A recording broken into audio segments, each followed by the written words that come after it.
निरपेक्ष प्रयास के यूट्यूब चैनल पर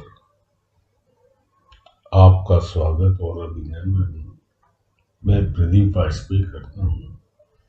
और आज की जो प्रथम सत्र है उसकी चर्चा का विषय महामहिम के पद पर अर्थात राष्ट्रपति के पद पर श्रीमती द्रौपदी मुर्मू का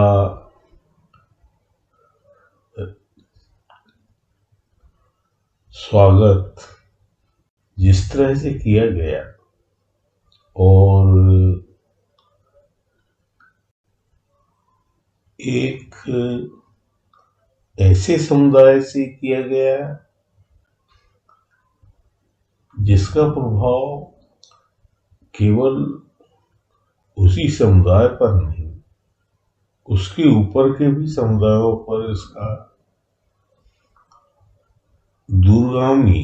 जिसे कहते हैं कि प्रधानमंत्री ने कहा कि एक वाटरशेड का मतलब ये होता है कि एक नया राजनीतिक परिदृश्य भारतीय राजनीति का बनने जा रहा है। तो उस घटनाक्रम का और आगे भारतीय राजनीति किस तरह से इससे प्रभावित होने वाली है, इसका निरपेक्ष विश्लेषण करने का प्रयास मैं करूंगा। आप सभी जानते हैं कि इस पद पर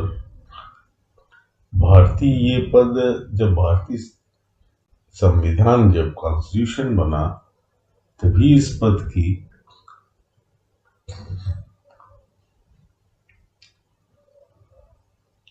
पद को संविधान में मान्य किया गया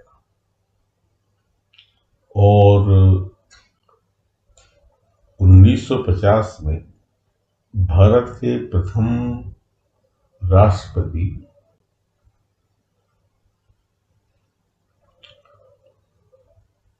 स्वतंत्रता संग्राम के सेनानी राजेंद्र प्रसाद का चयन किया गया।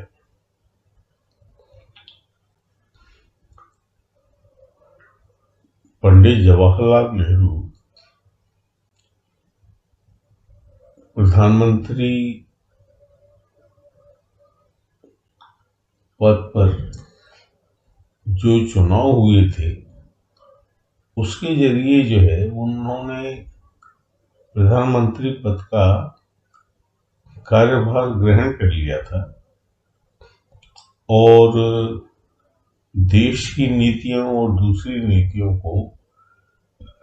बनाने का कार्य उन्होंने चालू कर दिया था। जवाहरलाल नेहरू एक कांग्रेस के नेता के साथ साथ एक विजनरी, जिसे कहते हैं कि स्वप्न दृष्टा भी थे, मगर उनका संग्राम स्वतंत्रता संग्राम में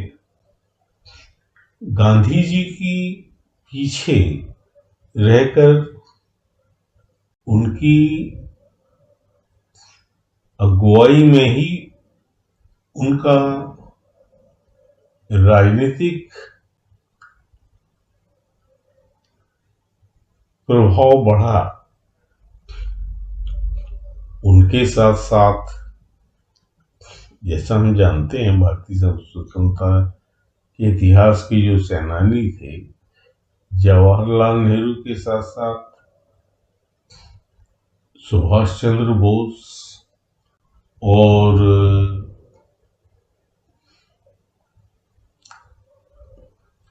जो सरदार पटेल जैसे नेता भी थे, जिनके साथ, जिन्हें मैं अब पंडित जी कह के संबोधित करूंगा, उनके विचार उनसे कुछ अलग थे।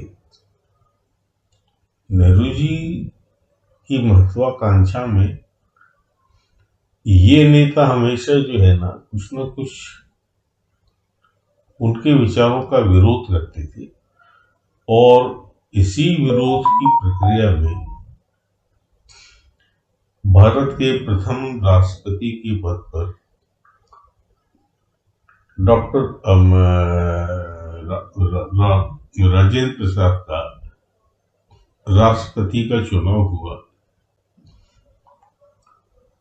और पंडित जी का और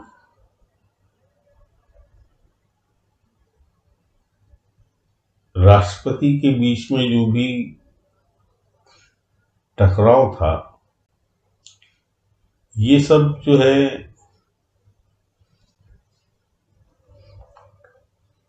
एक भारतीय राजनीति का, उस समय की राजनीति का, जिसे हम कह सकते हैं कि एक परिदृश्य कुछ समझने की जरूरत है। और क्योंकि उसके बाद राजेंद्र प्रसाद जी का निधन बहुत जल्दी हो गया, राष्ट्रपति के पद पर वो लगभग 10 साल रहे। उसके बाद में राधा कृष्णन जैसे प्रखर विद्वान का चुनाव किया गया,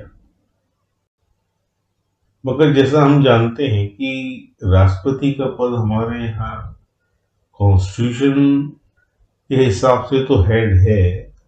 मगर प्रधानमंत्री का पद राजनीति में अधिक महत्व होता है। साथ साथ उन्होंने जो रास्ता भारतीय अर्थव्यवस्था के लिए नेहरू जी ने जो सोचा, वो एक अलग चर्चा का विषय है। मगर साथ साथ में उन्होंने जो दूसरा कार्य किया कि उन्होंने अपनी पुत्री श्रीमती इंदिरा गांधी को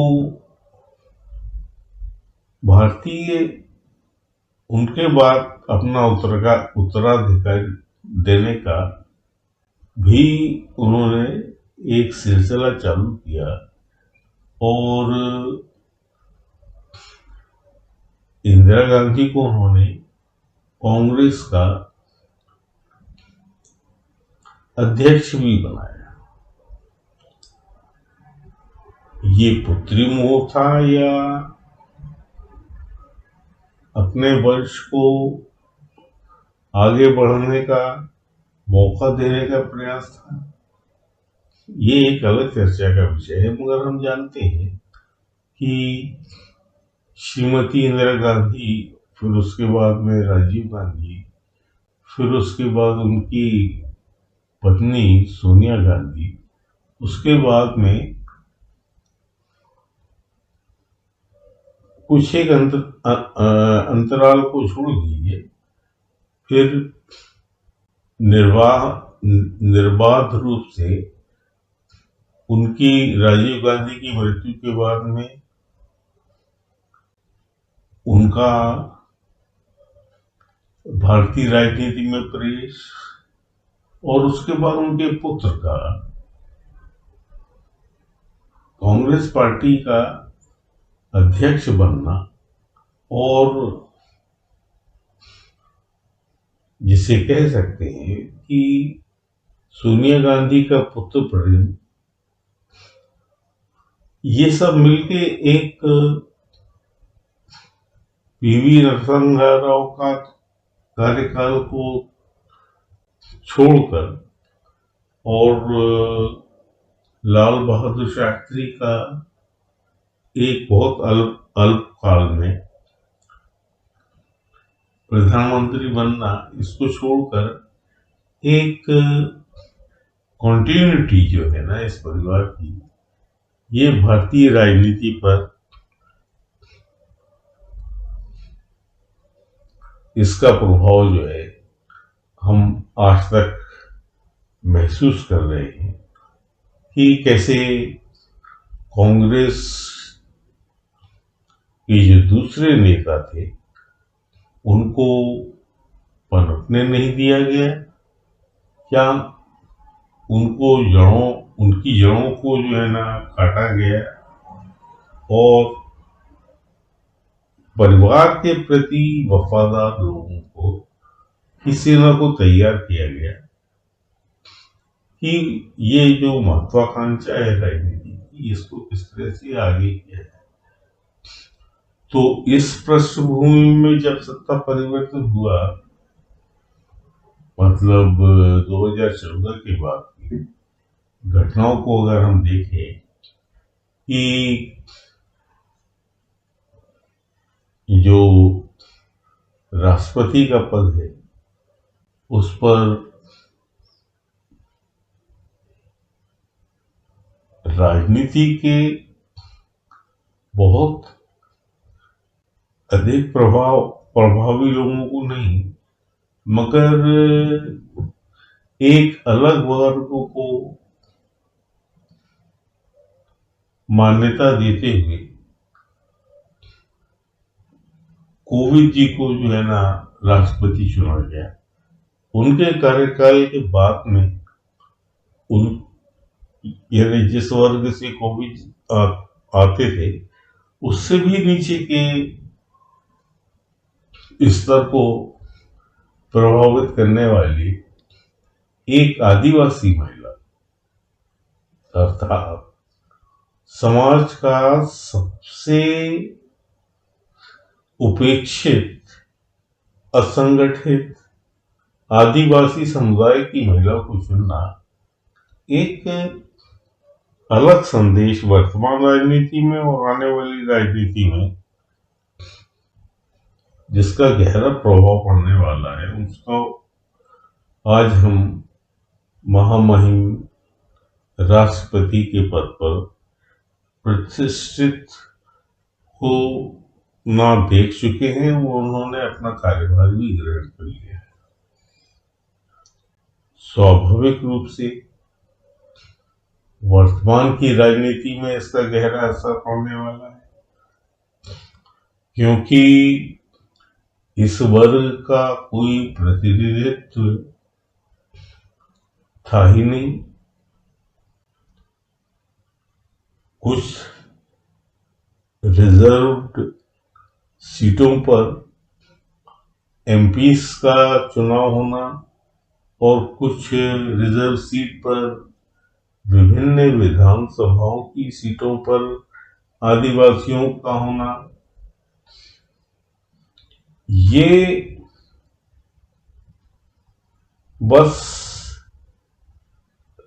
एक पार्टी ने शुरू में इन्हें एक वोट बैंक की तरह यूज किया। तो स्वाभाविक रूप से जो पूर्व राजनीति है उसमें इनका योगदान सिर्फ इतना था कि एक पार्टी के साथ में आपको रहना है और उस पार्टी के पास में इनको आगे बढ़ाने का कोई, जिसे हम कहते हैं विजन, कोई ऐसी योजना, ऐसा कोई कार्यक्रम कांग्रेस पार्टी ने इनके सामने, इस समुदाय के सामने नहीं रखा कि कैसे आपको मुख्य धारा में हम आगे लेके जाएंगे, आपका आर्थिक विकास, जंगलों में जो लोग रहते हैं उनका कैसे विकास किया जाएगा। ऐसा कोई कार्यक्रम, कम से कम एक संगठित प्रयास नहीं किया गया। परिणाम ये है कि आज भी ये वर्ग जो है उतना ही शिक्षा की दृष्टि से, स्वास्थ्य सेवाओं की दृष्टि से जो भी आर्थिक विकास का पैमाना होता है, जो भी मेजरमेंट होता है, उसके हिसाब से ये वर्ग उपेक्षित ही रहा। तो अगर इस वर्ग को आगे बढ़ाना है तो, और यानी मैं यहाँ ये नहीं कहूँगा कि श्रीमती मुर्मू कहाँ से आती हैं और कहाँ क्या उनका यानी वो संथाल हैं और उड़ीसा से आती हैं या झारखंड से आती हैं, ये आज विवेचना का विषय नहीं होना चाहिए, क्योंकि वो अब भारत की प्रधान राष्ट्रपति हैं, ना कि किसी प्रांत विशेष के साथ में। उनको आइडेंटिफाई करना चाहिए, उनको जानना चाहिए।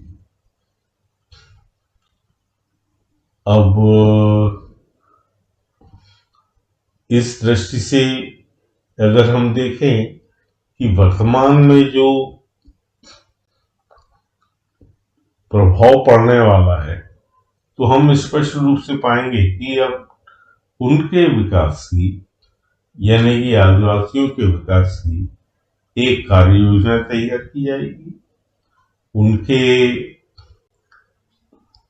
अधिकारों को और अधिक सामने लाया जाए, उनकी शिक्षा, उनकी स्वास्थ्य संबंधी और जो आर्थिक विकास तक उनको जो है ना, कैसे इस समुदाय को आर्थिक विकास की प्रक्रिया में सक्रिय रूप से जोड़ा जाए, ये कार्य योजनाएं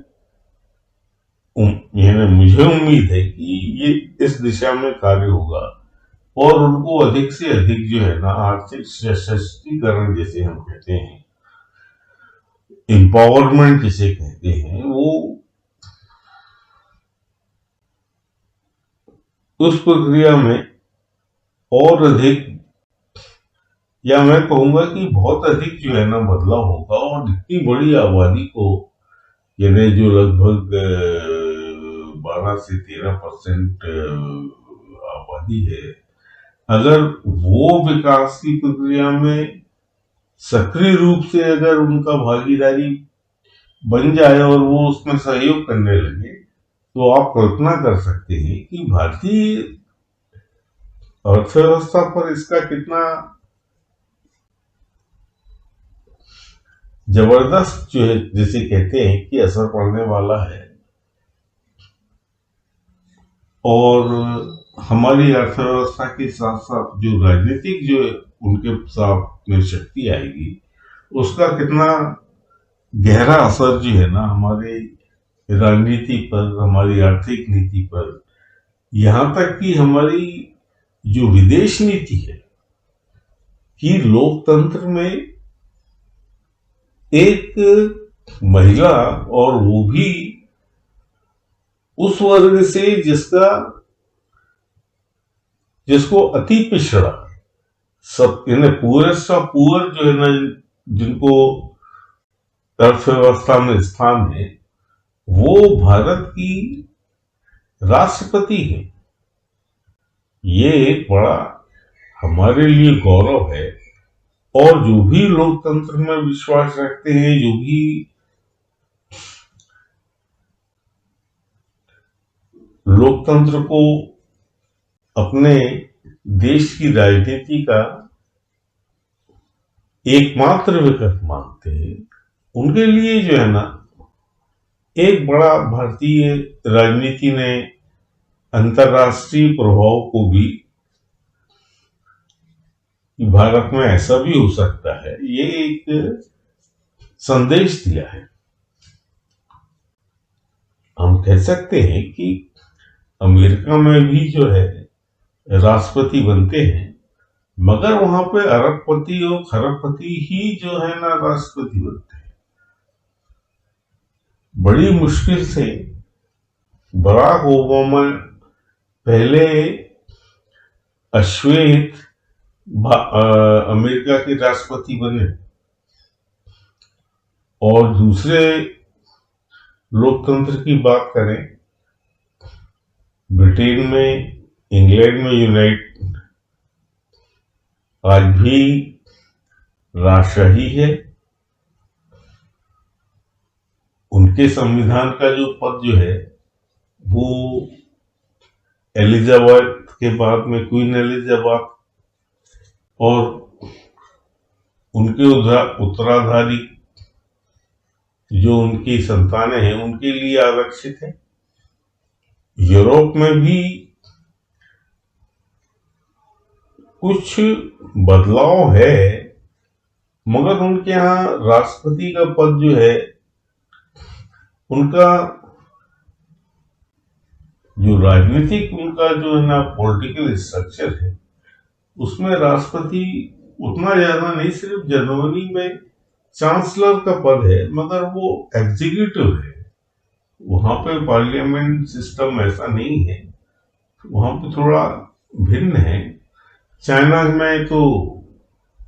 कम्युनिस्ट पार्टी है, वहां पे जो चेयरमैन होता है कम्युनिस्ट पार्टी का, वही सर्वे सर्वा है। लोकतंत्र तो है वहां है नहीं। तो मेरे इस विश्लेषण का एक ही उद्देश्य है कि लोकतंत्र के साथ साथ जो संवैधानिक पद है और उस पर चाहे भले वो सिंबॉलिक हो, ये एक महत्वपूर्ण बदलाव है। अगले सत्र में हम इसी विषय पर कुछ चर्चा आगे करेंगे कि भविष्य में क्या प्रभाव पड़ेगा और किस दिशा में भारतीय राजनीति आगे बढ़ेगी, और उसमें राष्ट्रपति के पद का क्या उसमें उपयोगिता होगी या होनी चाहिए। इस चर्चा को हम अगले सत्र तक इस पर चर्चा करेंगे। अभी इस सत्र का मैं समापन करता हूं। धन्यवाद।